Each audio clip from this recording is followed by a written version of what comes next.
Hello everyone, welcome to YouTube. ನಾನು 2017 KCET biology ಪೇಪರ್ಸನ್ನು ಇಲ್ಲಿ solve ಮಾಡ್ತಾ ಇದ್ದೀನಿ. 2014ರಲ್ಲಿ ಮೊದಲ ಬಾರಿಗೆ ನ್ಯೂ ಸಿಲೆಬಸ್ ಮೇಲೆ KCET ಕ್ವಶನ್ ಪೇಪರನ್ನು ತೆಗೆದ್ರು. ಸೊ ಟೋಟಲ್ ಆಗಿ ನೀವು 7 KCET ಪೇಪರ್ಸ್ಗಳನ್ನು ನೋಡಿಟ್ಕೊಂಡಿರಬೇಕು. ಅಂದರೆ 2014ರಿಂದ 2020ರವರೆಗೆ. 2017ನಲ್ಲಿ biology KCET paper almost NEET ಪೇಪರ್ಗೆ ಈಕ್ವಲೆಂಟ್ ಆಗಿತ್ತು. ಆ ವರ್ಷ ಬಹಳಷ್ಟು ಜನ ಸ್ಟೂಡೆಂಟ್ಸು ತುಂಬ ಕಷ್ಟಪಟ್ಟಿದ್ರು, ಯಾಕಂದರೆ ಕ್ವಶನ್ ಸ್ವಲ್ಪ ಟಫೇ ಇತ್ತು. ಆ ಕ್ವಶನ್ ಪೇಪರೇ ಟಫ್ ಇತ್ತು. ಸೊ ಈಗ ನಾನು ಆ ಪೇಪರನ್ನು ಸಾಲ್ವ್ ಮಾಡ್ತಾ ಇದ್ದೀನಿ. ನಿಮಗೆ ಗೊತ್ತಾಗುತ್ತೆ ಕ್ವಶನ್ಸನ್ನು ಯಾವ ಥರ ಕೇಳಿದ್ದಾರೆ, ಯಾವ ಥರ ಇಂಡೈರೆಕ್ಟಾಗಿ ಕೇಳಿದ್ದಾರೆ, ಯಾವ ಕಾನ್ಸೆಪ್ಟಿಂದ ಕೇಳಿದ್ದಾರೆ ಅಂತ. ಸೊ ಅದಕ್ಕೆ ನಾನು ಯಾವತ್ತೂ ಹೇಳೋದು ಪ್ರೀವಿಯಸ್ ಇಯರ್ಸ್ ಪೇಪರ್ಸ್ಗಳನ್ನು ಸಾಲ್ವ್ ಮಾಡಿ ಅಂತ. ಯಾವ ಥರದ ಕ್ವಶನ್ಸ್ ಕೇಳ್ತಾರೆ ಅನ್ನೋ ಐಡಿಯಾ ನಿಮಗೆ ಇರಬೇಕು. ಸೊ ನಾವು 2017 ಬಯಾಲಜಿ KCET ಪೇಪರನ್ನು ನೋಡೋಣ. ಇದು ಪಾರ್ಟ್ 1.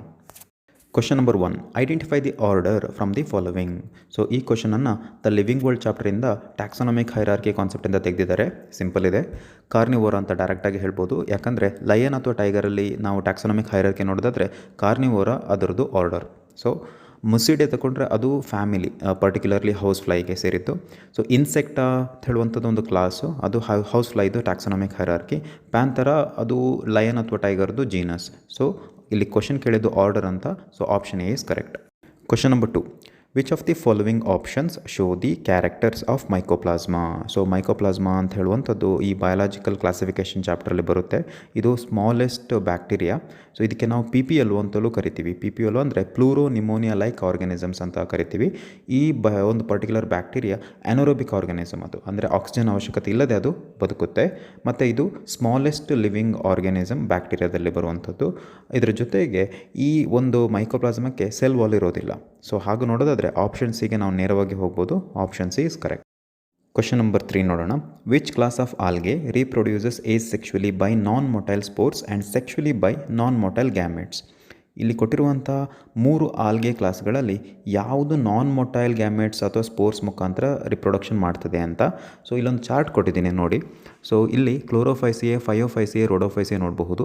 ಅದರಲ್ಲಿ ಫ್ಲಾಜಿಲಾರ್ ನಂಬರ್ ಆ್ಯಂಡ್ ಪೊಸಿಷನ್ ಆಫ್ ಇನ್ಸರ್ಷನ್ಸ್ ಅಂತಿದೆ, ಅಂದರೆ ಗ್ಯಾಮೆಟ್ನಲ್ಲಿರುವಂತಹ ಫ್ಲಾಜಿಲಾ ಎಷ್ಟು ಅಂತ ಹೇಳಿ.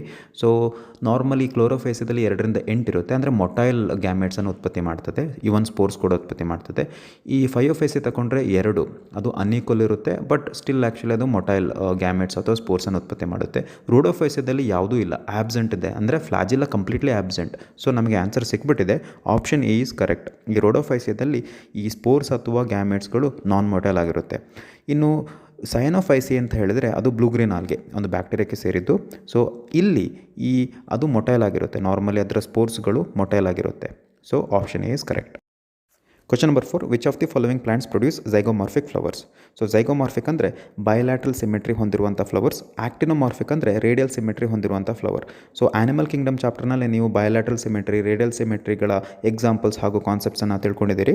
ಸೊ ಇಲ್ಲಿ ನೋಡೋದಾದರೆ ಹೈಬಿಸ್ಕಸ್ ತಗೊಂಡ್ರೆ ಅದು ಆಕ್ಟಿನೋಮಾರ್ಫಿಕ್, ಅಂದರೆ ರೇಡಿಯಲ್ ಸಿಮೆಟ್ರಿ ಇದೆ. ಕನ ತಗೊಂಡ್ರೆ ಅದು ಸಹ actinomorphic.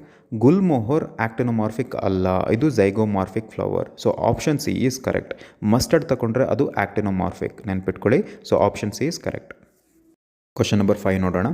The secondary wall material suberin is deposited on the walls of pericycle of stem and endodermis of root, phellem of stem and endodermis of root, epidermis of stem and endodermis of root, phellogen and phelloderm ಅಂತ ಕೇಳಿದ್ದಾರೆ. So suberin ಅಂತ ಹೇಳುವಂಥದ್ದು ಒಂದು fatty material.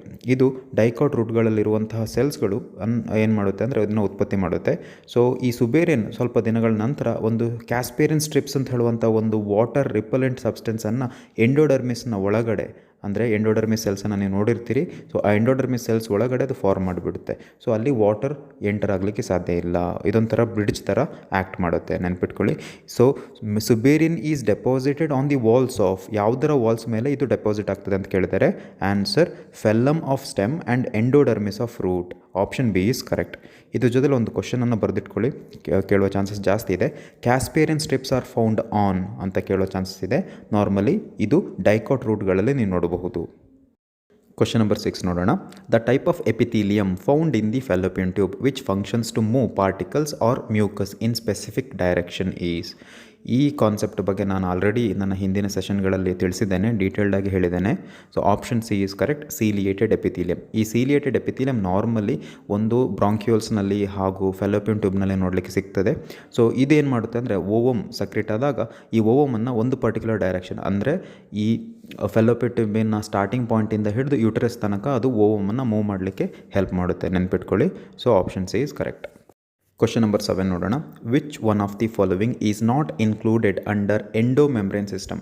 ಈ particular ಕ್ವಶನನ್ನು cell the unit of life ಚಾಪ್ಟರಿಂದ ತೆಗೆದಿದ್ದಾರೆ.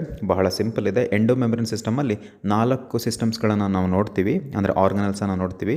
ಒಂದು ಎಂಡೋಪ್ಲಾಸ್ಮಿಕ್ ರೆಟಿಕ್ಯುಲಮ್, ಇನ್ನೊಂದು ಗಾಲ್ಜಿ, ನಂತರ ಲೈಸೋಸೋಮ್ ಹಾಗೂ ವ್ಯಾಕ್ಯೂಲ್ಸ್ ಬರುತ್ತೆ. ಸೊ 4 ಅಲ್ಲಿ ಗಾಲ್ಜಿ ಕೊಡಲಿಲ್ಲ, ಇಲ್ಲಿ ಅದರ ಬದಲು ಮೈಟೋಕಾಂಡ್ರಿಯಾ ಅಂತ ಕೊಟ್ಬಿಟ್ಟಿದ್ದಾರೆ. ಸೊ ಮೈಟೋಕಾಂಡ್ರಿಯಾ ಎಂಡೋಮೆಂಬ್ರೇನ್ ಸಿಸ್ಟಮಲ್ಲಿ ಇರೋದಿಲ್ಲ. So option B is correct. Question number 8. In the following diagrammatic representation of a standard ECG, the T represents, ನಮಗೆ ಗೊತ್ತಿರೋ ಹಾಗೆ ಈ ಕ್ವಶನನ್ನು ಬಾಡಿ ಫ್ಲೂಯಿಡ್ಸ್ ಆ್ಯಂಡ್ ಸರ್ಕ್ಯುಲೇಷನ್ ಚಾಪ್ಟರಿಂದ ತೆಗೆದಿದ್ದಾರೆ. ECG ಅಂದರೆ ಎಲೆಕ್ಟ್ರೋಕಾರ್ಡಿಯೋಗ್ರಾಫ್ ಅಥವಾ ಎಲೆಕ್ಟ್ರೋಕಾರ್ಡಿಯೋಗ್ರಾಮ್. ಇದು ಹಾರ್ಟ್ನಲ್ಲಿ ನಡೆಯುವಂತಹ ಎಲೆಕ್ಟ್ರಿಕಲ್ ಆ್ಯಕ್ಟಿವಿಟಿಯನ್ನು ಅದು ಡಿಟರ್ಮೈನ್ ಮಾಡುತ್ತೆ.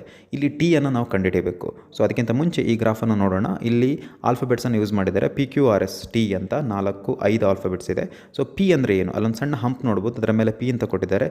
ಇದು ಡಿಪೋಲರೈಸೇಷನ್ ಆಫ್ ಆಟ್ರಿಯಾ. ಸೊ ಡಿಪೋಲರೈಸೇಷನ್ ಅಂದರೆ ಈ ಆಟ್ರಿಯಾ ಕಾಂಟ್ರಾಕ್ಷನ್ ಆಗಿ ಅಲ್ಲಿರುವಂಥ ಬ್ಲಡ್ ವೆಂಟ್ರಿಕಲ್ಗೆ ಹೋಗ್ತಾ ಇದೆ. ಸೊ ಅದು ಆ ಟೈಮ್ನಲ್ಲಿ ಕಾಂಟ್ರಾಕ್ಷನ್ ಆಗಬೇಕು, ಆಟ್ರಿಯಾ ಅಂದರೆ ಡಿಸ್ಟರ್ಬ್ ಆಗಬೇಕು ಆಟ್ರಿಯಾ. ಅದಕ್ಕೆ ನಾವು ಡಿಪೋಲರೈಸೇಷನ್ ಅಂತ ಕರಿತೀವಿ. So P depolarisation of atria. QRS ಅಂದರೆ ವೆಂಟ್ರಿಕಲ್ಗೆ ಬ್ಲಡ್ ಬಂದ ಮೇಲೆ ವೆಂಟ್ರಿಕಲ್ ಕಾಂಟ್ರಾಕ್ಷನ್ ಆಗಬೇಕು, ಯಾಕಂದರೆ ಬ್ಲಡ್ಡನ್ನು ಹೊರ ಕಳಿಸ್ಬೇಕು ದೇಹದ ವಿವಿಧ ಭಾಗಗಳಿಗೆ. ಸೊ ಆವಾಗ ವೆಂಟ್ರಿಕಲ್ಸ್ ಏನಾಗಬೇಕು? ಕಾಂಟ್ರಾಕ್ಷನ್ ಆಗಬೇಕು. ಇದಕ್ಕೆ ನಾವು ಡಿಪೋಲರೈಸೇಷನ್ ಆಫ್ ವೆಂಟ್ರಿಕಲ್ಸ್ ಅಂತ ಕರಿತೀವಿ, ನೆನ್ಪಿಟ್ಕೊಳ್ಳಿ. QRS ಡಿಪೋಲರೈಸೇಷನ್ of ventricles. ಟಿ ಏನಿದೆ ನೋಡೋಣ. ಅದಕ್ಕಿಂತ ಮುಂಚೆ ಇಲ್ಲೊಂದು ಆಪ್ಷನ್ ಸಿ ಅಲ್ಲಿ ರೀಪೊಲರೈಸೇಷನ್ ಆಫ್ ಆಟ್ರಿಯಾ ಅಂತ ಕೊಟ್ಟಿದ್ದಾರೆ. ಇದು ಎಲ್ಲಿದೆ ಅಂತ ಹೇಳಿದ್ರೆ ಪಿ ಮತ್ತು ಕ್ಯೂ ನಡುವೆ ಇದೆ. ಸೊ ಅಲ್ಲಿ ನೀವು ಆಲ್ಫಾಬೆಟ್ಸ್ ನೋಡ್ಬೋದು, PQ. ಸೊ ಇದರ ಈ ಪಿ ಮತ್ತು ಕ್ಯೂ ನಡುವೆ ನಡೆಯುವಂಥದ್ದು ರೀಪೊಲರೈಸೇಷನ್ ಆಫ್ ಆಟ್ರಿಯಾ. ಅಂದರೆ ಆಟ್ರಿಯಾ ಹಿಂದಿನ ಸ್ಥಿತಿಗೆ ಅಂದರೆ ನಾರ್ಮಲ್ ಸ್ಟೇಟಿಗೆ ಬರುವಂಥದ್ದು. ಅದರೊಳಗಡೆ ಬ್ಲಡ್ ಇರೋದಿಲ್ಲ ಆ ಟೈಮಲ್ಲಿ, ಅದು ರಿಲ್ಯಾಕ್ಸ್ಡ್ ಆಗಿರುತ್ತೆ. ಆಪ್ಷನ್ ಡಿ ರೀಪೊಲರೈಸೇಷನ್ ಆಫ್ ವೆಂಟ್ರಿಕಲ್ಸ್ ಅಂತ ಕೇಳಿದ್ದಾರೆ, ಅದು ಟಿ. ಸೊ ಒಂದು ಸಲ ಡಿಪೊಲರೈಸೇಷನ್ ಆಫ್ ವೆಂಟ್ರಿಕಲ್ಸ್ ಆದಮೇಲೆ ವೆಂಟ್ರಿಕಲ್ ಏನಾಗಬೇಕು? ರಿಲ್ಯಾಕ್ಸ್ ಸ್ಟೇಟಿಗೆ ಬರಬೇಕು, ಅಂದರೆ ಅದರಲ್ಲಿ ಬ್ಲಡ್ ಇರೋದಿಲ್ಲ, ನಾರ್ಮಲ್ ಸ್ಟೇಟಿಗೆ ಬರಬೇಕು. ಅದಕ್ಕೆ ನಾವು ರೀಪೊಲರೈಸೇಷನ್ ಆಫ್ ವೆಂಟ್ರಿಕಲ್ಸ್ ಅಂತ ಕರಿತೀವಿ. ಅದು ಟಿ ಆಗಿ ECGಯಲ್ಲಿ ರೆಪ್ರೆಸೆಂಟ್ ಮಾಡ್ತಾರೆ. Option D is correct for this question. Question number 9. Which of the following is not A characteristic of facilitated transport? ಈ ಕ್ವಶನನ್ನು ಟ್ರಾನ್ಸ್ಪೋರ್ಟ್ ಇನ್ ಪ್ಲಾಂಟ್ಸ್ ಚಾಪ್ಟರಿಂದ ತೆಗೆದಿದ್ದಾರೆ.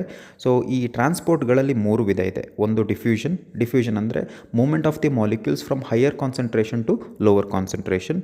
ಇದರಲ್ಲಿ ATP ಹಾಗೂ ಯಾವುದೇ ಪ್ರೋಟೀನ್ಗಳ ಅವಶ್ಯಕತೆ ಇರೋದಿಲ್ಲ, ನೆನ್ಪಿಟ್ಕೊಳ್ಳಿ. ಇನ್ನೊಂದು ಫೆಸಿಲಿಟೇಟೆಡ್ ಡಿಫ್ಯೂಷನ್ ಅಥವಾ ಫೆಸಿಲಿಟೇಟೆಡ್ ಟ್ರಾನ್ಸ್ಪೋರ್ಟ್. ಹೆಸರಲ್ಲೇ ಇದೆ ಫೆಸಿಲಿಟೇಟೆಡ್ ಅಂತ.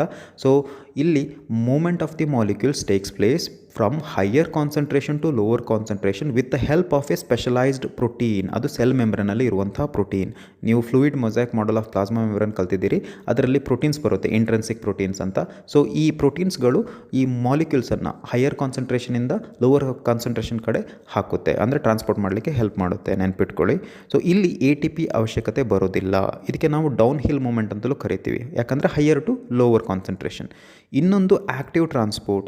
ಇದನ್ನು ನಾವು ಅಪ್ ಹಿಲ್ ಟ್ರಾನ್ಸ್ಪೋರ್ಟ್ ಅಂತ ಕರಿತೀವಿ. ಯಾಕೆಂತ ಹೇಳಿದ್ರೆ ಇಲ್ಲಿ molecules from its lower concentration to higher concentration. Normally ಇದು ಆಸ್ಮೋಸಿಸನ್ನು ಫಾಲೋ ಮಾಡೋದಿಲ್ಲ. ಸೊ ಇದೇನಾಗ್ತದೆ ಅಂತ ಹೇಳಿದ್ರೆ ಲೋವರ್ ಕಾನ್ಸಂಟ್ರೇಷನಿಂದ ಹೈಯರ್ ಕಾನ್ಸಂಟ್ರೇಷನ್ಗೆ ಹೋಗಬೇಕಾದ್ರೆ ಇಲ್ಲಿ ನಮಗೆ ATP ಅವಶ್ಯಕತೆ ಇದೆ. ಸೊ ಲೋಡ್ ಮಾಡಬೇಕಾಗ್ತದೆ. ಸೊ ಲೋವರ್ ಕಾನ್ಸಂಟ್ರೇಷನಿಂದ ಹೈಯರ್ ಕಾನ್ಸಂಟ್ರೇಷನ್ಗೆ ನಾವು ಮಾಲಿಕ್ಯೂಲ್ಸನ್ನು ಮೂವ್ ಮಾಡಬೇಕಾದ್ರೆ ಇಲ್ಲಿ ATP ಅವಶ್ಯಕತೆ ಇದೆ. ಇದಕ್ಕೆ ನಾವು ಅಪ್ ಹಿಲ್ ಟ್ರಾನ್ಸ್ಪೋರ್ಟ್ ಅಂತ ಕರಿತೀವಿ, ಅಥವಾ ಎಗೇನ್ಸ್ಟ್ ಕಾನ್ಸಂಟ್ರೇಷನ್ ಗ್ರೇಡಿಯಂಟ್ ಅಂತಲೂ ಕರಿತೀವಿ, ನೆನ್ಪಿಟ್ಕೊಳ್ಳಿ.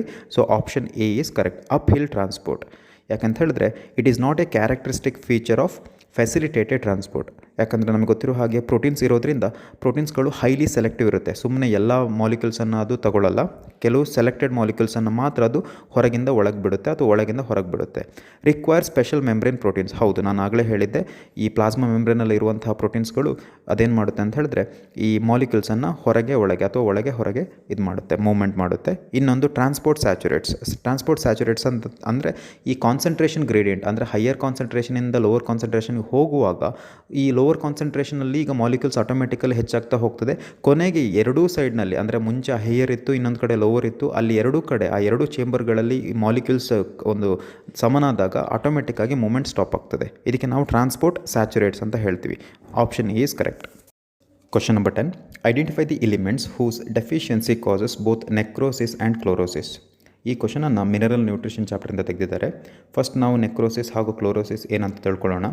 ನೆಕ್ರೋಸಿಸ್ ಅಂದರೆ ಈ ಎಲೆಗಳಲ್ಲಿರುವಂತಹ ಕ್ಲೋರೋಫಿಲ್ ನಂಬರ್ ಕಡಿಮೆ ಆಗ್ತಾ ಬರೋದು. ಕೊನೆಗೆ ಎಲೆ ಏನಾಗ್ತದೆ ಅಂದರೆ ಯೆಲ್ಲೋವಿಶ್ ಆಗಿ ಕೊನೆಗೆ ಸತ್ತು ಹೋಗ್ತದೆ. So necrosis is the loss of chlorophyll causes yellowing of leaves. ನೆನ್ಪಿಟ್ಕೊಳ್ಳಿ. ಸೊ ಈ ಕ್ಲೋರೋಫಿಲ್ನಲ್ಲಿ ಒಂದು ಕೆಮಿಕಲ್ಸ್ಗಳಿರುತ್ತೆ. ಈ ಕೆಮಿಕಲ್ಸ್ಗಳನ್ನ ಹೆಸರಿಸ್ತೇನೆ ನೋಡಿ. ಅದಕ್ಕೆ ನಾನೊಂದು ಕೋಡ್ ಕೊಡ್ತೀನಿ, ನೆನ್ಪಿಟ್ಕೊಳ್ಳಿ. ಕ್ಲೋರೋಫಿಲ್ ಎ ಬಿ ಯಲ್ಲಿರುವಂಥದ್ದು CONMG, CHONMG. ಸೊ ಸಿ ಅಂದರೆ ಕಾರ್ಬನ್, ಹೆಚ್ ಅಂದರೆ ಹೈಡ್ರೋಜನ್, ಆಕ್ಸಿಜನ್, ನೈಟ್ರೋಜನ್ ಮತ್ತು ಮೆಗ್ನೀಷಿಯಮ್. ಸೊ ಕ್ಲೋರೋಫಿಲ್ನಲ್ಲಿ ಇರಬೇಕಾದಂತಹ ಒಂದು ಇಂಪಾರ್ಟೆಂಟ್ ಮಿನರಲ್ ಯಾವುದಂದರೆ ಮೆಗ್ನೀಷಿಯಮ್. ಈ ಮೆಗ್ನೀಷಿಯಮ್ ಕಡಿಮೆ ಆದ ತಕ್ಷಣ ಕ್ಲೋರೋಫಿಲ್ ನಂಬರ್ ಏನಾಗ್ತದೆ, ಕಡಿಮೆ ಆಗ್ತಾ ಬರ್ತದೆ. ಕೊನೆಗೆ ಅದು ನೆಕ್ರೋಸಿಸ್ ಆಗ್ತದೆ. ನೆನ್ಪಿಟ್ಕೊಳ್ಳಿ. So magnesium is very important. Chlorosis ಅಂದರೆ ಏನು? ಸೊ ಈ ಕ್ಲೋರೋಸಿಸ್ ಅಂದರೆ ಈ death of tissue or leaf tissue. So ಯಾಕೆ ಅಂತ ಹೇಳಿದ್ರೆ ಪೊಟ್ಯಾಷಿಯಮ್ ಅಯಾನ್ಸ್ಗಳ ಸಂಖ್ಯೆ ಕಡಿಮೆ ಆಗ್ತಾ ಬರೋದು ಈ ಎಲೆಗಳಲ್ಲಿ ಅಥವಾ ಪ್ಲ್ಯಾಂಟಿನ ಯಾವುದೇ ಟಿಶ್ಯೂಗಳಲ್ಲಿ. ಸೊ ನಮಗೆ ಗೊತ್ತಿರೋ ಹಾಗೆ ಪೊಟ್ಯಾಷಿಯಮ್ ಏನು ಮಾಡುತ್ತೆ ಅಂದರೆ ಹೆಲ್ಪ್ಸ್ ಇನ್ ಪ್ರೋಟೀನ್ ಸಿಂಥಸಿಸ್. ಒಂದು ಎಲೆಗಳಲ್ಲಿ ಪ್ರೋಟೀನನ್ನು ಉತ್ಪತ್ತಿ ಮಾಡಲಿಕ್ಕೆ ಹೆಲ್ಪ್ ಮಾಡುತ್ತೆ. ಇದರ ಜೊತೆಗೆ ಈ ಓಪನಿಂಗ್ ಹಾಗೂ ಕ್ಲೋಸಿಂಗ್ ಆಫ್ ಸ್ಟೊಮ್ಯಾಟನ್ನು ಕೂಡ ಅದೇ ಮಾಡ್ತದೆ. ಇದರ ಜೊತೆಗೆ ಟರ್ಜಿಡಿಟಿ ಆಫ್ ದಿ ಸೆಲ್ಸನ್ನು ಕೂಡ ಅದು ಮೇಂಟೈನ್ ಮಾಡ್ತದೆ. ಸೊ ಪೊಟ್ಯಾಷಿಯಮ್ ಅಯಾನ್ಸ್ ಯಾವಾಗ ಕಡಿಮೆ ಆಗ್ತಾ ಹೋಗ್ತದೆ ಆವಾಗ ಕ್ಲೋರೋಸಿಸ್ ಆಗಿಬಿಡ್ತದೆ. So necrosis and chlorosis is mainly because of deficiency of magnesium and potassium respectively. Option A is correct.